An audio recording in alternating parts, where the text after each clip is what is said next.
Marie's favorite. The real reason why Marie didn't want to leave the Christmas table was that she had just caught sight of something she hadn't noticed before. Fritz's hussars had been parading near the tree. When they marched away, an excellent little man came into view. He stood there quietly, as though patiently waiting his turn.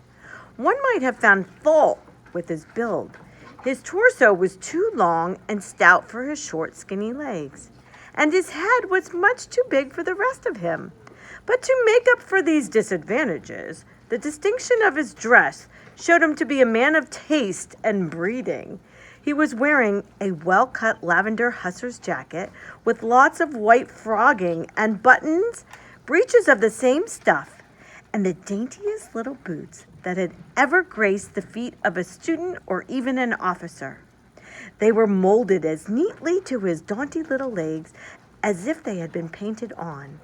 Oddly enough, though, in view of these fine clothes, he had, hanging from his shoulders, a skimpy, ungainly cloak that looked almost as if it were made of wood, and he was wearing what appeared to be a miner's cap. But Marie remembered that Godfather Drosselmeyer often wore a wretched-looking morning coat and a hideous cap, neither of which prevented him from being a dear, sweet godfather. And it also occurred to Marie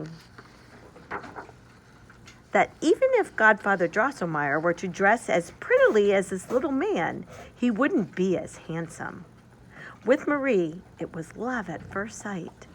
And the longer she gazed at the sweet little man, the more delighted she was with his good-natured face.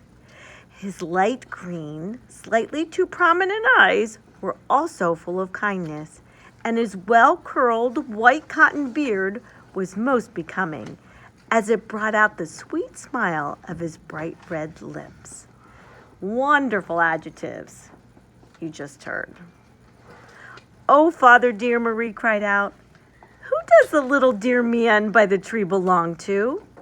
"Dear child," said Dr. Stahlbaum, "our friend here will serve you all well. He will crack hard nuts for all of you with his teeth, and he belongs to Louise as much as to you and Fritz." So that means this, her favorite, which is what, everybody, belongs to all three of the children. Carefully picking him up from the table, Dr. Stahlbaum lifted his wooden cloak, whereupon the little man opened his mouth wide, revealing 2 rows of sharp white teeth. At her father's bidding, Marie put in a nut, and crack, the little man bit it into 2. The shell fell down, and Marie found the sweet kernel in her hand. Dr. Stahlbaum told the children that the pretty little man was descended from the Nutcracker family and practiced the trade of his forebears. Marie cried out for joy, and her father said, "Well, dear Marie, since you seem so fond of friend Nutcracker, he shall be entrusted to your special care, though, as I've already told you, Louise and Fritz have as much right to make use of him as you." Marie picked him up, gave him nuts to crack, but she chose the smallest so the little man wouldn't have to open his mouth too wide, which did not really become him. Louise joined her, and friend Nutcracker had to work for them both. He seemed glad to do it, for he kept smiling in the friendliest way. By that time, Fritz was tired of riding and maneuvering. Hearing the sound of nuts being cracked, he ran over to his sisters and laughed heartily at the droll little man. After that, Fritz too wanted to eat nuts. Nutcracker passed from hand to hand and never stopped opening and closing his mouth. Fritz always chose the biggest and hardest nuts, and all of a sudden, crack, crack, 3 little teeth fell out of Nutcracker's mouth, and his lower jaw began to wobble. "Oh, my poor little Nutcracker," Marie cried, taking him out of Fritz's hands. "He's just a stupid fool," said Fritz. "Calls himself a Nutcracker, and his teeth are no good. He doesn't even know his trade, if you ask me. Give him to me, Marie. Let him crack nuts for me, even if he loses the rest of his teeth and his jaw drops off too. Who cares about a good-for-nothing like him?" Marie was in tears. "No, no," she cried. He's my dear Nutcracker, and you can't have him. See the sad way he's looking at me and showing me his sore mouth? You're a heartless brute.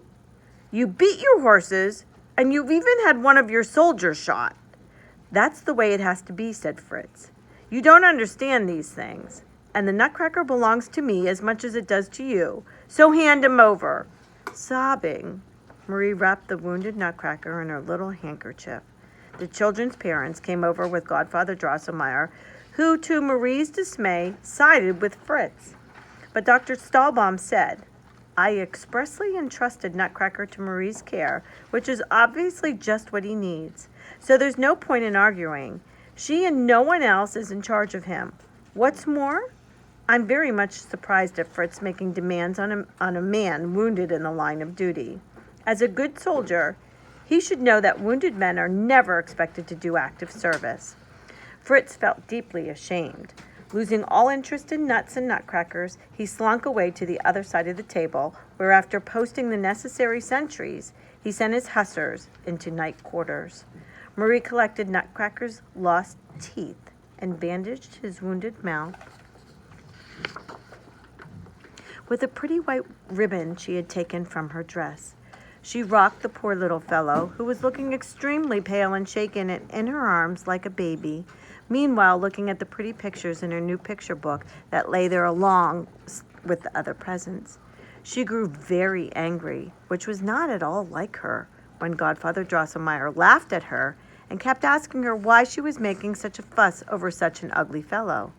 Remembering the strange resemblance between Nutcracker and Drosselmeyer, which had struck her at first sight of the little man, she said very gravely, I'm not at all sure, dear Godfather, that if you were dressed like my dear Nutcracker and were not wearing such shiny boots, I'm not at all sure that you'd look as handsome as he does.